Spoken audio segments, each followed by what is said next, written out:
బాబు బాబు నిన్నే మా అమ్మాయిని ఆశీర్వదించు బాబు.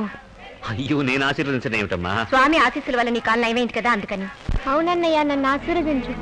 అయ్యో పాప, కాలు నయం కావాలంటే ఆసుపత్రికి వెళ్ళాలమ్మా. మా ఊరు నుంచి ఆసుపత్రికి వెళ్దామని డబ్బుతో వచ్చాం, కానీ నీ కాలు నయం అవడం చూసి స్వామీజీ హుండీలో వేశాం.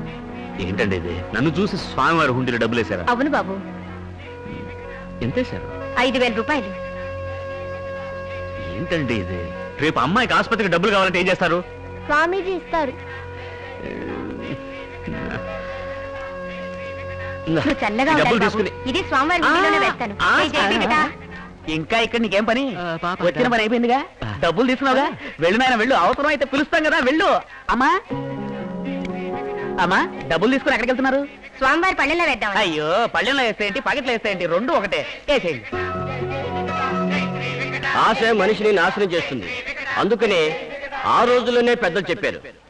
నేను చెప్పేది ఏమిటంటే, డబ్బు మీద ఆశ చంపుకుంటే సరిపోదు, తిండి మీద ఆశ కూడా చంపుకోవాలి. అర్థం కాలా? నాలుకలు అదుపులో పెట్టుకోవాలి. ఇప్పుడు దోశ అతిగా తింటే ఏమవుతుంది? కడుపు చెడిపోతుంది.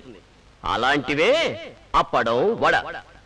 అందుకనే ఆ రోజుల్లోనే పిల్లలకు అర్థమయ్యేలా పెద్దలు చెప్పారు. ఆశ, దోశ, అప్పడం, వడ. ఏంటి అలా చూస్తారు? ఇదే తారక మంత్రం.